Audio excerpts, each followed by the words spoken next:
शिव समान दाता नहीं विपत्ति निवारण हार, लज्जा सबकी राखियो नंदी के अश्वार। नमस्कार मित्रों, मैं आचार्य प्रमोद उपाध्याय इस कार्यक्रम में आप सभी का हार्दिक स्वागत करता हूँ। मित्रों, आपके समक्ष उपस्थित हूँ। आज मैं श्रावण के पवित्र महीने के अंदर बहुत सारे भक्त अपनी मनोकामनाओं और इच्छाओं को पूर्ण करने के लिए भगवान शिव की भक्ति अलग अलग तरीके से करते हैं। अभिषेक इत्यादि करके भगवान शिव को प्रसन्न करके अनेकानेक प्रकार के वरदान प्राप्त करना या अपने मनोकामनाओं को सिद्ध करने के लिए लगातार प्रयत्न करते हैं। और शिव समान दाता नहीं विपत्ति निवारण हार, मैंने जैसे कि श्लोक बोला, उस श्लोक का अर्थ है कि भगवान शिव के समान इस त्रिलोक में कोई भी दूसरा दाता नहीं है। समस्त विपत्तियों का नाश करते हैं और मनोवांछित फल प्रदान करते हैं। तो आइए आप भी इस श्रावण के पवित्र महीने में आपके जन्म कुंडली या फिर आपके आम जीवन में आ रही समस्याओं से काफ़ी हद तक छुटकारा प्राप्त कर सकते हैं। कुछ छोटे छोटे उपाय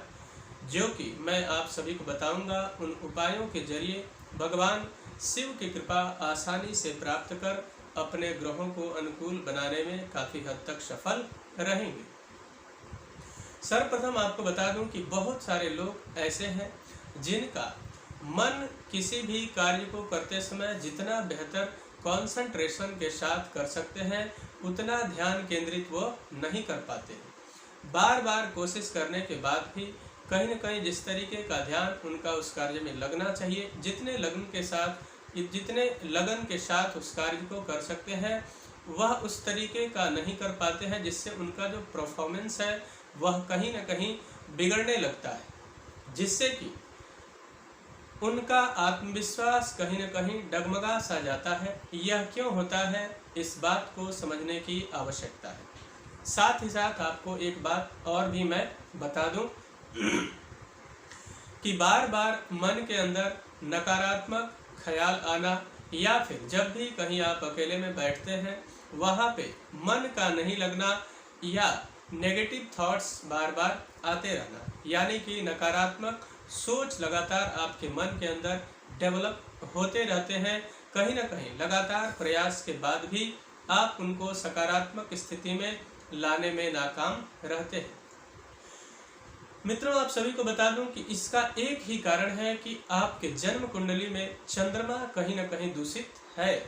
चंद्रमा दूषित यानी कि खराब होने के बाद किसी भी तरीके के कार्य को आप बेहतर प्रयास करने के बाद भी जिस तरीके के रिजल्ट की अपेक्षा करते हैं वैसा रिजल्ट आपको नहीं प्राप्त होता। अब आपका प्रश्न ये होगा कि चंद्र को अनुकूल बनाना है तो क्या उपाय करें। तो पवित्र महीना जो श्रावण का चल रहा है, इसमें भगवान शिव की कृपा अगर प्राप्त हो जाती है तो चंद्र की जो स्थिति है आपके जीवन के अंदर, आपके जन्म कुंडली के अंदर जो बुरा प्रभाव कहीं न कहीं दे रहे हैं चंद्रमा, उससे आप निकलकर और पूर्णतः आत्मविश्वास प्राप्त करने में काफ़ी हद तक कामयाब रहेंगे। उसका मुख्य कारण है कि भगवान शिव अपने माथे पर चंद्रमा को धारण किए हुए हैं और चंद्रमा शीतलता के कारक भी है। चंद्र दोष के निवारण हेतु आप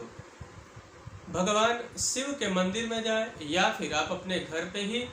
श्रावण के महीने में पार्थिवेश्वर शिवलिंग यानी कि मिट्टी से बनाया हुआ शिवलिंग उसका निर्माण आप करें।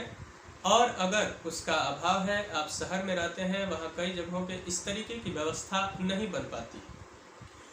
इस स्थिति में आपके घर पर अगर नर्मदेश्वर शिवलिंग हो, अगर मंदिर में नहीं जा सकते हैं तो या मंदिर में जाते हैं तो और अच्छी बात है, नर्मदेश्वर शिवलिंग हो, पारद शिवलिंग हो या फिर स्फटिक का शिवलिंग हो, इन तरीके के किसी भी शिवलिंग के ऊपर श्रद्धा एवं विश्वास के साथ आपको प्रतिदिन प्रयास करें कि स्नान ध्यान करने के बाद शांत चित्त होकर और भगवान में पूरी तरह से मन को समर्पित करते हुए आपको कि हे ईश्वर, हमारे जन्म कुंडली के अंदर जो चंद्रमा से जुड़ा हुआ दोष है उस दोष का आप नाश करें। चंद्रमा का शुभ फल हमारे जीवन के अंदर हमें प्राप्त हो, ऐसा आप हमें आशीर्वाद प्रदान करें। इसी कामनाओं के साथ आप जल के अंदर दूध डाल लें, थोड़ा सा जल हो, दूध की मात्रा अधिक हो उसमें, और दुग्धाभिषेक भगवान शिव के लिंग पर आपको करना है। लेकिन अभिषेक करते समय एक बात का विशेष ख्याल रखने की आवश्यकता है कि मंत्र जो होगा वह ओम नमः शिवाय नहीं बोलना है, वहां पे बोलना है मंत्र ओम ह्रीं चंद्रमसे नमः। मंत्र को फिर से एक बार सुन लीजिए, ओम ह्रीं चंद्रमसे नमः। इसी मंत्र से आप नित्य निरंतर भगवान शिव के समक्ष विराजमान होकर और मन शिव के समक्ष पूरी तरह से समर्पित करें। अपने तन और मन दोनों को ही समर्पित करते हुए इस मंत्र का जप करते हुए शिवलिंग पर दूध का अभिषेक करें, जिससे निश्चित मानकर चलिए आपके जन्म कुंडली के साथ आपके जीवन में आ रही समस्याओं से निकलकर और चंद्रमा मजबूत होगा तो आपका आत्मविश्वास रहेगा आपके पास, साथ साथ में आपका मन हमेशा प्रसन्न रहेगा।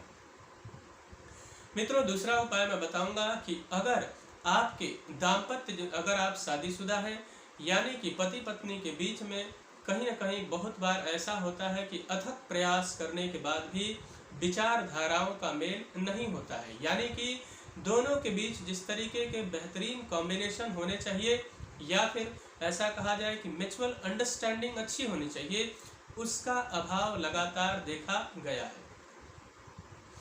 उस अभाव को खत्म करना और पुनः एक बेहतर संबंध स्थापित करना पति पत्नी के बीच में, जिससे विचारों का मेल हो, मतभेद की स्थिति उत्पन्न ना हो, इसके लिए भी आप एक छोटा सा उपाय कर सकते हैं, जिससे दाम्पत्य जीवन में आ रही समस्याओं से आप काफी हद तक छुटकारा प्राप्त करके और भगवान शिव की कृपा प्राप्त करेंगे, जिससे आपके जीवन के अंदर पुनः खुशियां ही खुशियां आपको प्राप्त होगी। उसके लिए आपको एक छोटा सा उपाय करना है।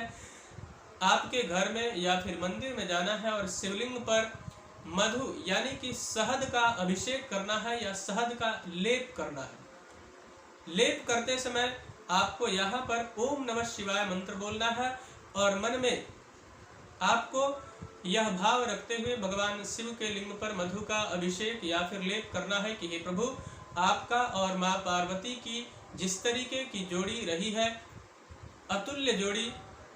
वैसा ही हमारे जीवन के अंदर भी खुशियां हमें प्राप्त हो और हम पति पत्नी जीवन के अंदर पूर्णतः प्रेम के साथ अपने जीवन को आगे बढ़ा सकें और खुशियां ही खुशियां हमें प्राप्त हो।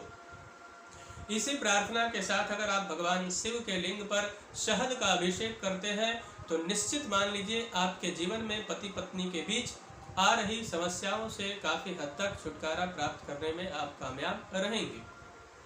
मित्रों, मुझे आशा है कि मेरा यह कार्यक्रम आप सभी को पसंद आया होगा। मेरा एक निवेदन है कि अभी तक हमारे चैनल को आपने सब्सक्राइब नहीं किया है तो कृपया चैनल को सब्सक्राइब करें, वीडियो को अधिक से अधिक लाइक और शेयर करें, बेल आइकन को दबाएं जिससे नई नई जानकारी आप तक पहुंचती रहे। आपकी पर्सनल लाइफ हो या फिर प्रोफेशनल लाइफ, किसी भी समस्या को लेकर बहुत ज़्यादा परेशान है और उस समस्या का समाधान आपको नहीं मिल पा रहा है तो आप हमसे संपर्क करके अपॉइंटमेंट लेकर और हमसे संपर्क करके उस समस्या का समाधान प्राप्त कर सकते हैं। तब तक के लिए इजाज़त दीजिए। नमस्कार।